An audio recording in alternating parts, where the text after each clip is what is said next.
Welcome to our channel. నేను మీ Prashanth. Open ఫ్లాట్స్లో చాలా మంది రియల్ ఎస్టేట్ పరంగా ఇన్వెస్ట్మెంట్ చేద్దాం అనుకుంటారు, కానీ ఎక్కడ చేయాలి, ఎంతలో చేయాలి, ఆయన కలిసి చేయాలా లేదంటే సింగిల్గా చేయాలా అని చెప్పేసి చాలామంది కన్ఫ్యూజ్ అవుతూ ఉంటారు.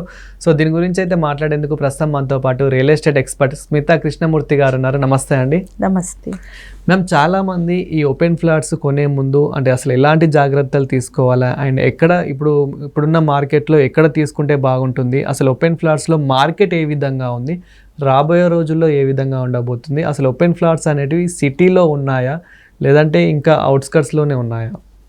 ఓపెన్ ప్లాట్ మార్కెట్ ఇప్పుడు మంచి భూమిలో ఉందండి. ఎందుకంటే మిడిల్ క్లాస్ సెగ్మెంట్కి ఇప్పుడు ఈ high rise apartments, sky scrapers అఫోర్డబిలిటీలో లేదు. అండ్ మనకు తెలిసినట్టు సిటీ ఎక్స్పాన్షన్ ఏదైతే ఉందో, సిటీ మనకి ఎప్పుడు అవుట్స్కర్ట్స్లోనే ఎక్స్పాండ్ అవుతుంది. అవుట్స్కర్ట్స్లో హై రైజ్లు, స్కై స్కేపర్స్ రావు కాబట్టి ఓపెన్ ప్లాట్సే సేల్ అవుతుంది. సో ఓపెన్ ప్లాట్స్ ఇప్పుడు ఈ మధ్య కాలంలో అంటే ఇప్పుడు లాస్ట్ 2 years నుంచి కొంచెం మార్కెట్ స్టాగ్నెంట్ ఉంది. ఈ 6-7 months నుంచి బాగా ఓపెన్ ప్లాట్ బిజినెస్ పెరిగిందండి.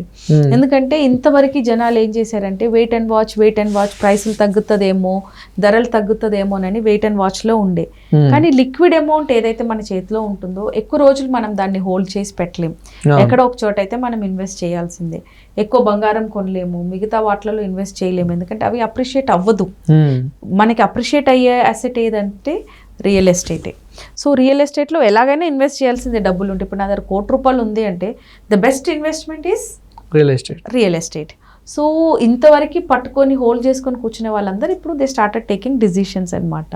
సో అపార్ట్మెంట్స్లో ఇన్వెస్ట్ చేయాలి అంటే చాలా ప్రైజెస్ ఎక్కువ ఉన్నాయి. హై రైజ్ అపార్ట్మెంట్స్లో చేయాలి అంటే అది అసలు మనకి ఊహించిన ధరలు ఉన్నాయి. ఇంకోటి ఇవన్నీ ఎప్పుడు కంప్లీట్ అవుతుందో అనేది ఇంకొక టెన్షన్ కూడా. సో ఇప్పుడు market is into open plots. ఓపెన్ ప్లాట్స్లో మనకి అఫోర్డబిలిటీ ఎక్కడైతే ఉంటుందో అక్కడ మీరు ఒకవేళ ఓపెన్ ప్లాట్స్ కొనగలిగితే మాత్రం ఫ్యూచర్ అప్రిసియేషన్ బాగానే ఉంటుంది. కాకపోతే మనం లిమిట్స్ అంటే సిటీ లిమిట్స్ నుంచి ఒక 100 kilometers ఒక 5-6 months బ్యాక్, 1 year బ్యాక్ వరకు నేను ఎప్పుడు నా వీడియోస్లో I use to tell 50 to 60 kilometers వరకు వెళ్ళి కొనుక్కోండి అని. కానీ ఇప్పుడు 50 to 60 kilometers వరకు మనకి ఓపెన్ ప్లాట్స్ అవైలబిలిటీలో కూడా లేవు. ఎందుకంటే అంత ప్లాటింగ్ అయ్యి సోల్డ్ అవుట్ అయ్యి ఇప్పుడు ఆ ఏరియాస్లో అంతా డెవలప్మెంట్స్ కూడా జరుగుతూ ఉన్నాయి. సో ఇప్పుడు మనం కొనుక్కోవాలంటే ఇప్పుడు మనం 100 kilometers వరకు వెళ్ళాలి. 80 to 100 kilometers వరకు ఇప్పుడు ఉన్నాయి మనకి ఓపెన్ ప్లాట్స్. సో మేము హైదరాబాద్ నుంచి ఏ సైడ్ తీసుకుంటే బాగుంటుంది అంటారు? ఇప్పుడు మనకి భూమిలో ఉండేదైతే మనకి షాద్నగర్ సైడ్ అంటే Bengaluru side, south side of Hyderabad ఒకటి బాగానే ఉంది. శ్రీశైలం హైవే బాగానే ఉంది.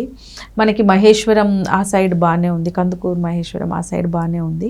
ఇప్పుడు భూమిలోకి వచ్చిన మనకి షామీర్పేట్ ఏరియాస్ అంటే ఎగ్జిట్ నెంబర్ 7 మంచి మంచి విల్లా ప్రాజెక్ట్స్ ఆ ఏరియాలో బాగానే వస్తూ ఉన్నాయి. ఇంకోటి ఏంటంటే కోంపల్లి, సికింద్రాబాద్, తిరుమలగిరి ఆ సైడ్, సైనిక్పురి ఆ సైడ్ వర్క్ చేసే వాళ్ళకి ఆ లొకేషన్స్ బాగానే ఉంటుంది. ఎందుకంటే ఇప్పుడు ORRలో ఎగ్జిట్ ఉంది కాబట్టి ఈజీ కమ్యూటింగ్ అవుతుంది. ఓకే, సో ఆ ఏరియా ఇప్పుడు మంచి భూమిలో ఉంది. That is suppose to be the north side of Hyderabad. Actually చాలా ప్యాసివ్గా ఉండేనండి ఆ ఏరియా. మనకి షామీర్పేట్ సైడ్, మెడిచల్ సైడ్ చాలా డల్గా ఉండే మార్కెట్ ఒకప్పుడు.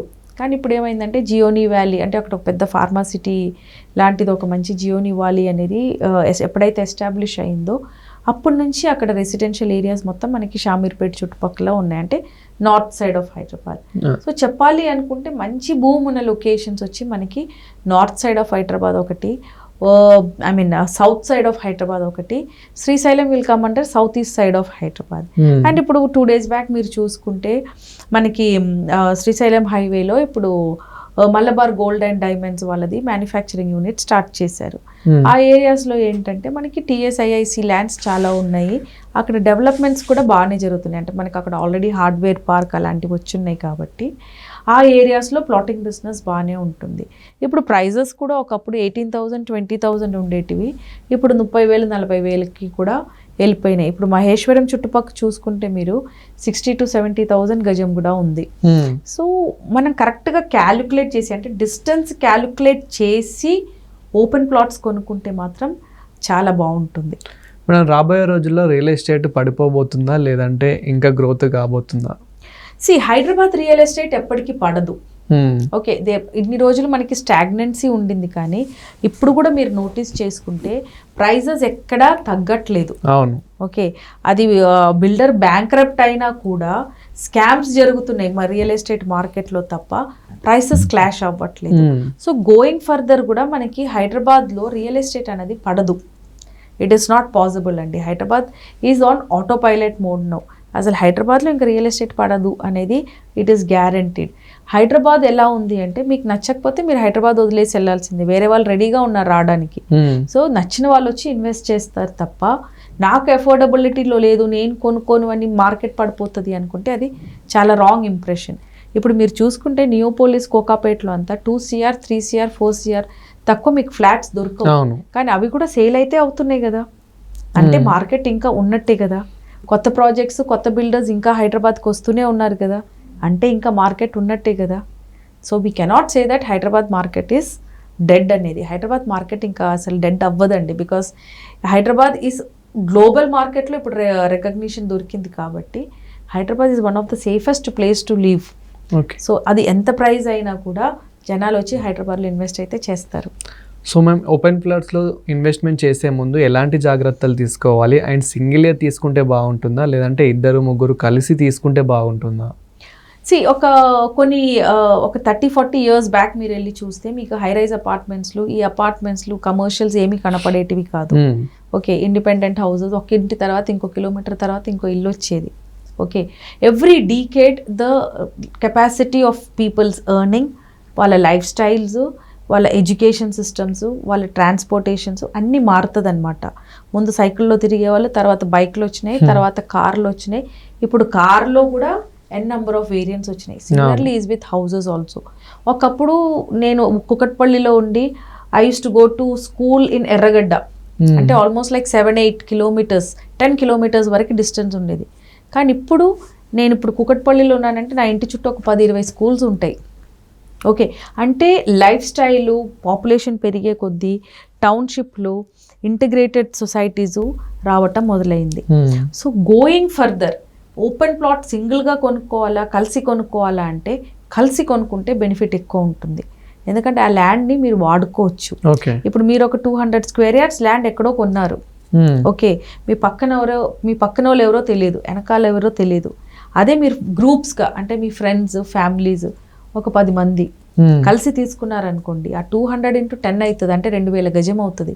రేపు ఫ్యూచర్లో మీరు దాంట్లో ఒక అపార్ట్మెంట్ కట్టాలన్నా, ఒక స్కూల్ కట్టాలన్నా, ఒక కమర్షియల్ స్పేస్ కట్టాలన్నా అది యూస్ఫుల్ ఉంటుంది. అదే మీరు 200 గజాలు కొన్నారనుకోండి, అది రేపు మీకు ఒక ఇల్లు కట్టుకోవటం తప్ప అది మీకు దేనికి యూస్ఫుల్ అవ్వదు. ఇప్పుడు రీసెంట్గా ఒక lady she came to me for development అనమాట, 260 square yards అట్ నానక్రామ్ కూడా. ఓకే, సెట్ బ్యాక్స్ వదిలేసి కట్టడానికి ఎంత దొరుకుతుందండి? So it's always better bigger extent of land. డబ్బులు ఉంటే బిగ్గర్ ఎక్స్టెంట్ ల్యాండ్ కొనుక్కోండి. మీ దగ్గర డబ్బులు లేదంటే ఓ 10 మందిని చేర్చుకోండి. ఎందుకంటే గోయింగ్ ఫర్దర్ మనకి ఇంటగ్రేటెడ్ టౌన్షిప్స్ అనేది విజిబిలిటీలోకి వస్తుంది. ఇప్పుడు నానక్రామ్ కూడా ఫినాన్షియల్ డిస్ట్రిక్ట్ ఏదైతే మీరు చూస్తున్నారో ఆఫీసెస్ అక్కడే ఉన్నాయి, ఇల్లులు అక్కడే ఉన్నాయి, స్కూల్స్ ఉన్నాయి, కమర్షియల్ స్పేసెస్ ఉన్నాయి, ఓకే, స్పోర్ట్స్ ఆడిటోరియంస్ ఉన్నాయి. సో గోయింగ్ ఫర్దర్ కూడా ఇప్పుడు ఒక సొసైటీ ఏర్పడాలంటే అదే ఏరియాలో మీకు ఐటీ వస్తుంది. ఓకే, మీకు లివింగ్ అంటే ఉండడానికి రెసిడెన్షియల్ జోన్స్ వస్తాయి, స్కూల్స్ వస్తుంది. ఫర్ ఎగ్జాంపుల్ ఇప్పుడు మనకి బుద్వేల్లో ఉండే కొత్త లేఅవుట్ 360 acres-లో 100 acres is gone for Budvel IT park.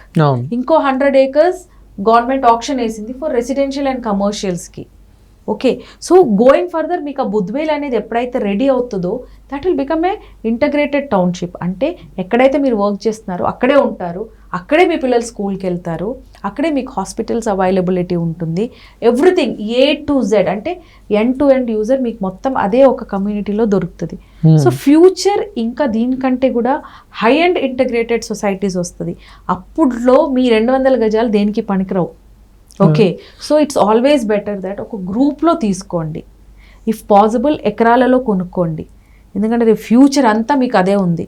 ఇంకోటి లార్జర్ ఎక్స్టెంట్ ఆఫ్ ల్యాండ్ మీరు ఫార్మింగ్ చేసుకోండి, వేర్ హౌసెస్కి ఇవ్వండి, గోడౌన్స్కి ఇవ్వండి, మ్యానుఫ్యాక్చరింగ్ యూనిట్స్కి ఇవ్వండి. ఇప్పుడు మీరు హైవేస్ చూస్తే చుట్టుపక్కల బోత్ ద సైడ్స్ ప్రతి restaurant is in prefab. So అలాగ మీరు రెంట్కి ఇవ్వగలిగితే మీరు దాని మీద రెవెన్యూ కూడా జనరేట్ చేస్తారు. సో ఎప్పటికైనా కూడా never buy in smaller units. మీ దగ్గర డబ్బులు ఉంది అంటే పెద్దగా కొనండి. లేదు అంటే 10 మంది కలిపి కొనండి. Thank you ma'am. Thank you.